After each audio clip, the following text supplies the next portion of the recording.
Hello and welcome to Revolutionize Your Love Life.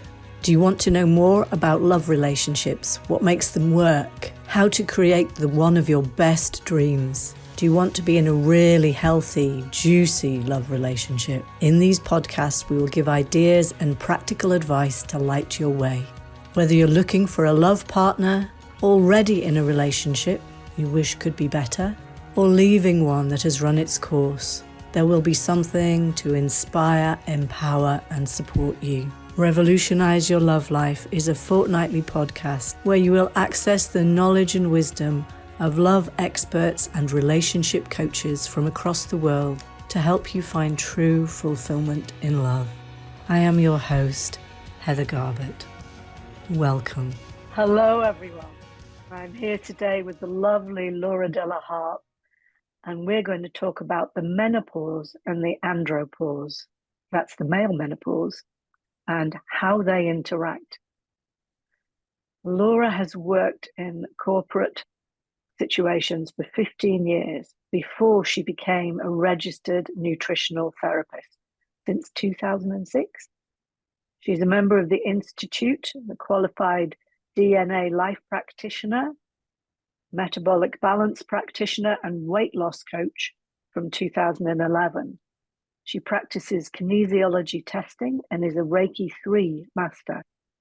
She's appeared in all sorts of TV shows and radio shows, BBC Radio, Sky News, BBC News, ITV News, and the Victoria Derbyshire Show. She's a health and well-being seminars and webinars expert. And in her personal life, that's with her other hand, she has 3 children, all in their 20s, separated in 2017, but remarried last year to a lovely man. And in amongst all of that, she had thyroid cancer in the middle of menopause. Welcome, Laura. Oh, lovely to talk to you, Heather. You have a wealth of experience to bring to this topic. So we want to start off with that quote that you sent me from Diary of a CEO. Do you want to say what that is? Yeah, absolutely. So 60% of divorces happen during the perimenopause. And I just thought that was incredible, because I think it's such a transition time, isn't it? And then you and I were chatting, weren't we, about, well, what comes up at that point for both partners of that relationship? What's going on? And that's where we started to talk about menopause and andropause and all the lovely stuff. Yes. Shall I read out the quote? Yes. So this is Sarah Saal. She's a Harvard-trained doctor. In the menopause, as she's talking about, you speak your truth, maybe for the first time, about the state of your marriage, about the things you're happy with, about the things you're not happy about. With women in menopause, we see divorce rates increase in this period of life. And that's true.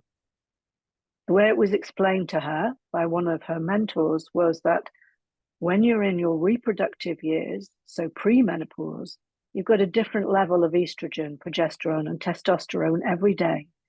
And it makes you more accommodating, makes you roll with all the punches, and it sets up this level of flexibility that starts to disappear when you go through the menopause. The way her mentor described it was that the hormonal veil is lifted and you start to speak your truth and not accommodate. You speak truth maybe for the first time about the state of your marriage, about the things that you're happy with, about the things you're not happy about. And it does lead to an increased rate of divorce. Wow. I know. Yeah. So can you give me a broad outline of what women can experience in a greater depth? Yes, absolutely. So part of perimenopause, as you just mentioned, is your hormones, estrogen, testosterone, and progesterone are all starting to drop. And it can take 10 to 15 years for some women to go through that whole process of them dropping to the postmenopausal level. But those hormones, you know, they, as you say, that testosterone is kind of our motivation. Progesterone helps us with anxiety and sleep and keeps us calm. And estrogen, I think that's our sort of feisty hormone, I think, estrogen. It means madness in Greek, would you believe? Um, it's our feistiness, I think, which is fantastic. So as those hormones start to drop, we change shape. And again, not every woman's going to have all of these symptoms. So it's not doom and gloom, but we'll get a smattering of them, shall we say. And some women just sail through. We might get hot flushes. We might get insomnia, depression. Our periods might become heavier. The cycle might become shorter.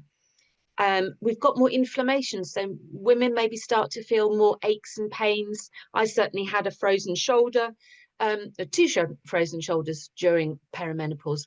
Blood pressure changes and heart disease changes. It becomes more equivalent to how a man would feel blood pressure and heart disease, because we haven't got the protection of those hormones that we had earlier. We know the gut microbiome changes, and we are less sensitive to insulin because estrogen helps us with that.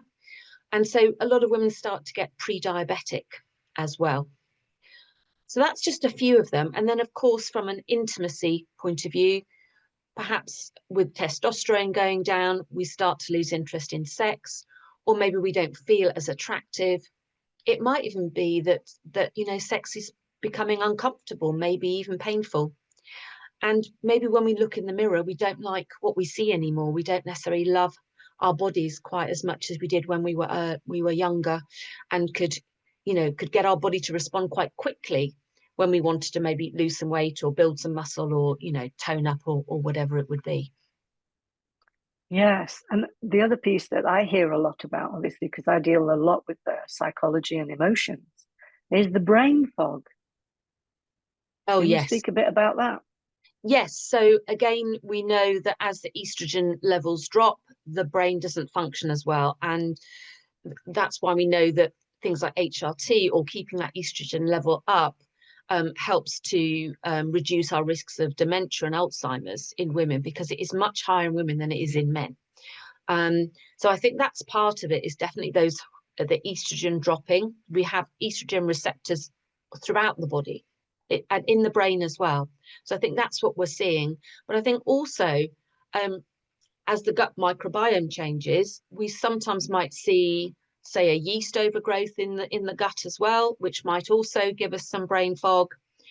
So I think there's a whole load of stuff going on at the same time. So it isn't necessarily one specific thing, but I would completely agree with you. The forgetfulness, and I think the progesterone side around anxiety also plays with how the brain's functioning as well. And if you're not sleeping, then again, your brain's not had its wash during the night either, has it? Yeah. So it can create quite a perfect storm. It absolutely can. And I think a lot of men are looking at their partners and thinking, what's happened? Where's she gone? Kind of thing. Then, and what have I done wrong? What, that whole, is it me kind of thing, and not really understanding what's going on. Yes, I get that quite a lot. Women are saying their partners started to say, "Do you love me anymore?" Yes. Yes. And I think what I think is and I think it is happening. I think, as well as educating women on the menopause, because I think for a while it was a bit taboo, wasn't it? It was kind of one of those things that women just didn't talk about. We called it the change, for goodness sake. Spoken in hushed tones. Exactly. But I think, again, it was like, well, this is women's business. This isn't something we discuss with men. I'm talking probably about my mum's generation rather than our generation. But I think, therefore, men have been in the dark a little bit.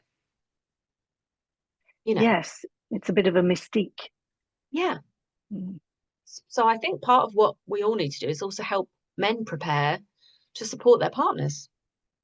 Absolutely. Absolutely. And so many of them are really willing, but just don't know where to begin. Yes. Yeah. So let's educate them the best we can. I think we've got our other Absolutely. podcast that might help with Yes. that. But here, I mean, this one, we're talking about the andropause too, and what Yes. men are experiencing. So it's not that they're not changing at all either. So you've got a sort of synchronized changing going on, which is quite a revolution to traverse, I think. So tell me a little bit more about what men are experiencing as they grow older. So in the same way that women's hormones are starting to drop, men's are also dropping as well. So their dominant hormone is going to be testosterone. They've got an awful lot more of testosterone than women have. And they do also make a little bit of estrogen as well. So they're not without those other hormones, but their dominant hormone is the testosterone. So that starts to drop. So they might find their own libido is going down. They might find, that their physique is also changing. Again, they can't build muscle the same way, that they used to. We know over 60, whether you're male or female, you are more at risk of starting to get muscle wastage. So sarcopenia is what it's called. So they might also be finding that they are not the shape that they like to be in. They might find their performance in the bedroom isn't what it used to be. Or as I say, they might find, whereas, maybe they wanted sex every night, maybe they want it once a month, So again, as you say, you're navigating that together.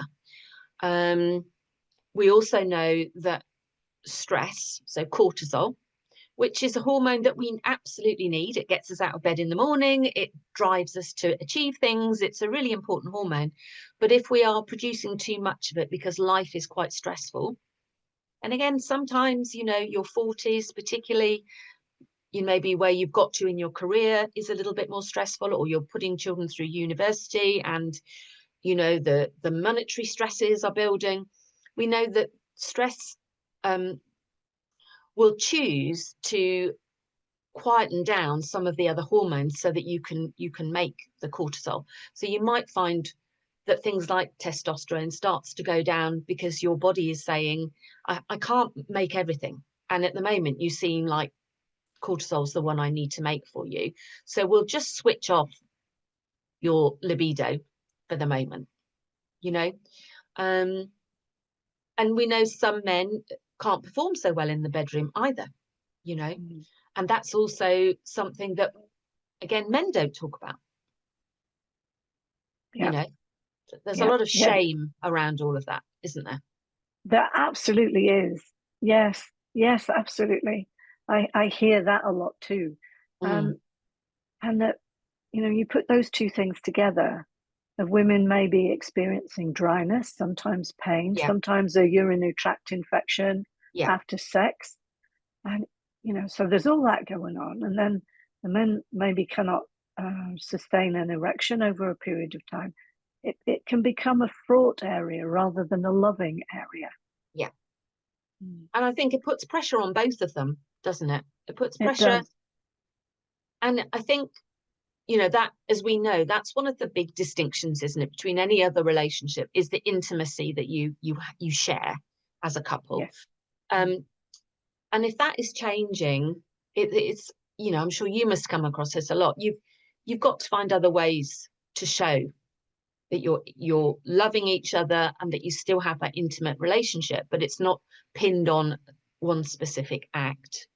And that you're nurturing and loving each other in a way that allows the relaxation for both of you to occur, so that you can still, have whatever that looks like for you, but have that intimacy. But that comes with, sorry, go on. Well, I think you're right. I think the love languages really come to the fore at this time of life. Yeah. How do each of you feel loved? Yeah. That's so important. And sort of going to bed together, being close and sexual together is a sort of fail safe. But whatever happens in the day, you've got that, and you can just come back together and feel connected and start the day afresh from that reconnected place. But if that bit starts being fraught and you haven't necessarily got your love expressed during the day, then you can see where divorce goes. And I think we talked about it when we were chatting about the importance of conversation, the importance of understanding, of stating what's going on, and making sure that the other person knows this is not your fault. This is not because I don't find you attractive anymore. This is, because of what's happening in my body. And that can happen from both sides. But explain to me a little bit about what happens to men in their bodies that really affect their sexual performance. So I think, when we look at an erection, we're talking about a lot of blood vessels, aren't we? Which are going to expand, relax, expand, allow blood flow to allow that erection to occur. And, if you look at a man who's stressed, it may well be he's also got high blood pressure. And high blood pressure will constrict those blood vessels and they don't relax between heartbeats. So I almost think someone who's having erectile issues, so some dysfunction, it is almost a little bit of a smoking gun to say, you need to look at your cardiovascular system with your GP and just check out your blood pressure, just check whether your arteries are getting furred up, what's your cholesterol doing, to also just see it as, a little message from your body to say, actually, maybe your health's not quite right. And if we put some of these other things right, maybe actually the erectile dysfunction will start to go down a little bit. If you look at Viagra, what Viagra does, it relaxes the blood vessels. So there's a drop in blood pressure in men when they're taking Viagra, and then they get a bounce back of blood pressure, obviously, once it's disappeared in their system. So sometimes they'll even get headaches afterwards. And that is a known side effect with Viagra. And the headaches are because the blood pressure has now gone back up to the point where it's, giving you pressure in your brain. Gosh. So can anything else help with all of that? Or anything natural that could help? Yes, so I think, as I say, it's first going the medical route, isn't it? Just to see how is the cardiovascular system working. So for some people, it might be that they do need to go on blood pressure medication, but we know things like magnesium help a lot. Sometimes a little bit of testosterone might help with that. Some people will look at supplements. Again, you would work with someone on something like this, but there are supplements that help to improve the furring up of arteries and so forth. And then, of course, it is diet, it's lifestyle, it's exercise, it's all that stuff that you would do for a cardiovascular improvement anyway. If you're eating lots of sugar, if you're creating lots of inflammation in your body, because sugar does create inflammation, then you're more likely to get furring up of arteries and things like that. So, and you're more likely to get higher cholesterol. So it all comes back to the healthier your life is, the less likely you are to have that. And of course, as I say, you go the medical route, see if there's anything else going on. Men should be getting their prostates checked as well, just to make sure that's functioning okay. They need a thorough checkup. And I think, again, women go to the doctor more quickly than men do. They do, and when they get there, they're not always as expressive about what's happening. And this, I don't know if this is a big rule of thumb or just the men I happen to know, but they don't want to change their lifestyle. They like it how it is, just like the rest of us, really. Took me a while to give up biscuits, as you saw the other night when they appear before me. I can't resist them, so I don't buy them now. No, but there's that sort of habit, and I think about alcohol as well, the amount of sugar in alcohol, and men like their beer. It's a cliched British thing. So yeah. And beer's full of hops, isn't it? So hops are a natural estrogen. Which is why men get the man boobs and the belly. And also, estrogen plays around with their prostate health. Goodness me, I didn't realise that. Yeah. So, beer is not a great a great choice. But you're right. I think, you know, when I'm working with people, I always kind of get them to weigh up what's most important to them. So is the food most important, or is it how they feel? So, for example, you know, you might have a food that gives you IBS. You might love that food. Now, you might decide that on a Saturday night, when you have that food, you've got all day Sunday to recover the consequences of that food. But equally, during the week, you might decide, actually, I've got some really important meetings tomorrow and I've got to travel there by public transport. I can't afford for my IBS to be playing up. So you then would make the decision, actually, I won't have that food tonight because that's not going to serve me tomorrow. So I think it's always a way up. I think where it gets harder, that's a really easy one, isn't it? A consequence is tomorrow. Mm-hmm. Where it's harder is where a consequence is maybe in 20 years' time. Yeah. That's where I think it's much harder. But again, you know, my view is I want to live a long, healthy, I want a long health span, not a long lifespan. Absolutely. Yes. To live a lot longer in a healthy state, even if you might not live Exactly. to 102, at least if you Exactly. live to 90 healthily. Yeah. Yes, absolutely. Yeah. As opposed to sitting for 10 years in, you know, being cared for on lots of medication just to keep you alive. Yeah. You Yeah. know, but Yeah. again, Don't want that. that's a personal choice, isn't it? You know, some people say, well, I just want to, as you say, I just want to eat anything I like and I don't need to live a long time. That's tough if your partner's like that and you're not. That's another discussion, isn't it? It absolutely is. You Yes. know, but yes, so it is about choice ultimately. But I try and educate people on the consequences, and then that's up to them, isn't it, to decide what they're going to do. But I think some people don't realize that, you know, maybe if you switch from a hops type alcohol maybe to a white spirit, which is the cleanest there probably is, and have that occasionally, that probably has less of an impact on your health than the beer and the wine. Okay. Well, that's useful to know. That's really useful to know. And what about brain fog for men as well?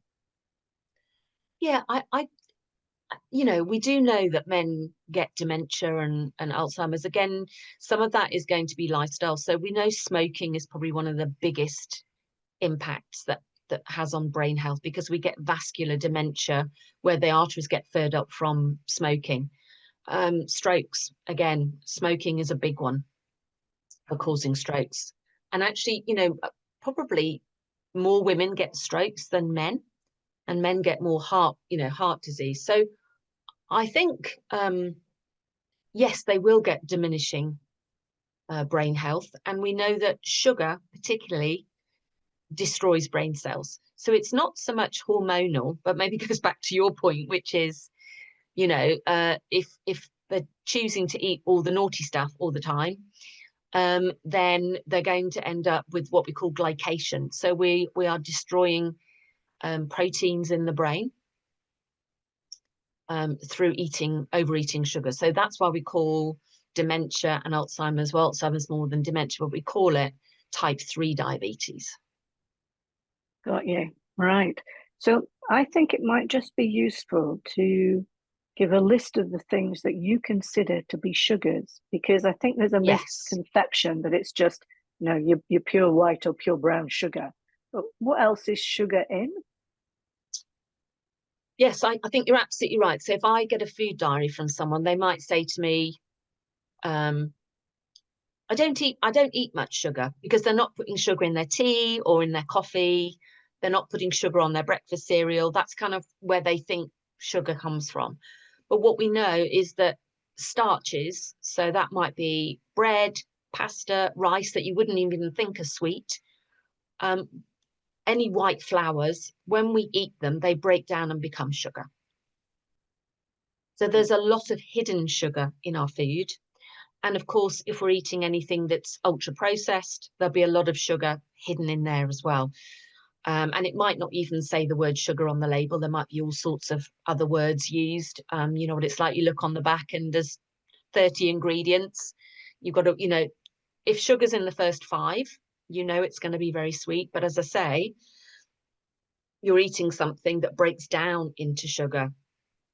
So when I'm working with people, I'm getting them to really understand where that sugar's coming from, and not to completely exclude it, but we are aiming to have it to be, 5-10% of your plate, rather than maybe 50-75% of your plate. If you look at, I don't know, pasta with a tomato sauce, the way we cook pasta in the UK, it's about 75% of the plate, isn't it? With a little bit of sauce on top. If you go to Italy, they don't give you anywhere near that amount of pasta. And it's just a little section before you have your main meal, isn't it? It's not actually even the main meal. No. Yeah, exactly that. Yeah, and so I'm just making these links as we're talking, that the inflammation that you talk about at the beginning for both men and women, whatever we're eating, if we're eating things that cause inflammation, it exacerbates all of the effects that you're talking about. Completely. And when you're eating high sugar foods, you're more likely to get a blood sugar spike. And then a couple of hours later, you'll get a blood sugar crash. So, we hear about people talking about, 2:00, they're falling asleep at their desks, or they're, a training course and you're delivering the course and everyone's asleep at 2:00. That's from whatever they had for lunch. They might have had, particularly in a meeting, they might have had a tray of sandwiches, mightn't they? So there's a lot of bread going in. By 2:00, they're all feeling really sleepy. Now, when we've got that slump, the brain kicks in, because obviously it doesn't like being short of sugar. It will start to release stress hormones, so cortisol and adrenaline, and it would also get you to crave sugar because it wants you to have some more so that it can get its lift. So going back to that sex hormone thing, you're now producing the cortisol that gets prioritized over your sex hormones. So you might find a woman has a hot flush as her blood sugar dips because the stress hormones are coming out, and it's the drops in sex hormones that causes the hot flushes, not the rises. So, for example, we know coffee and alcohol raise sex hormones, but then a few hours later that will drop, and that's where the hot flush will appear. Oh, yeah. Oh, this is fascinating. There's so much to talk about. Is there anything else you want people to know?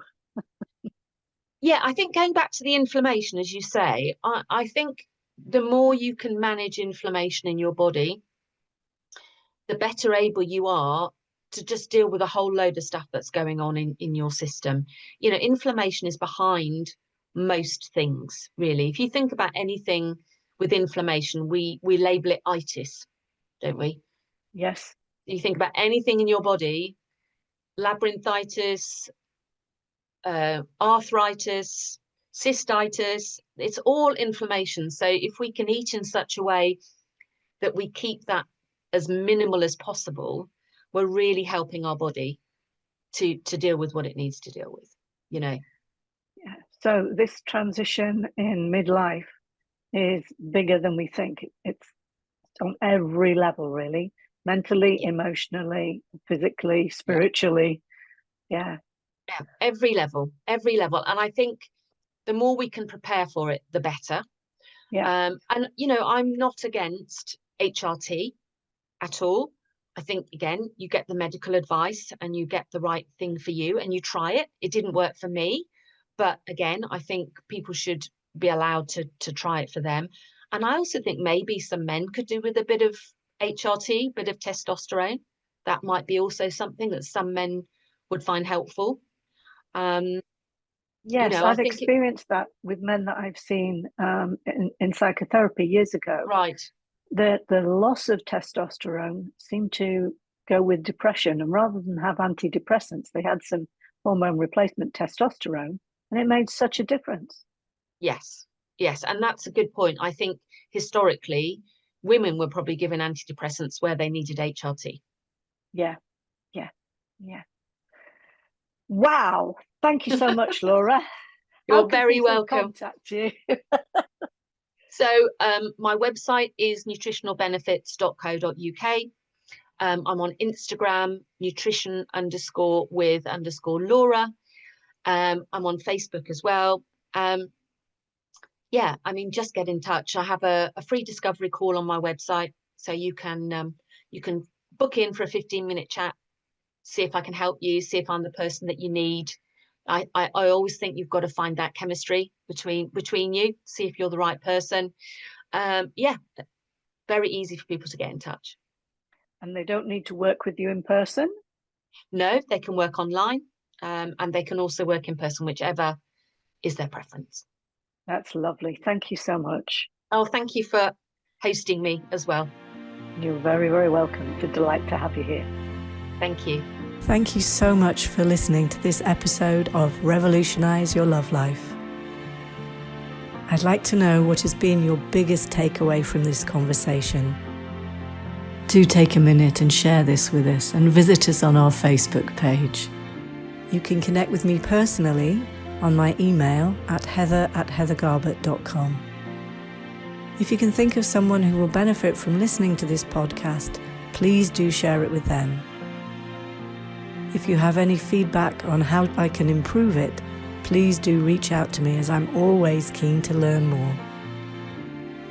Thank you so much again for listening, and we'll meet again on the next episode of Revolutionize Your Love Life.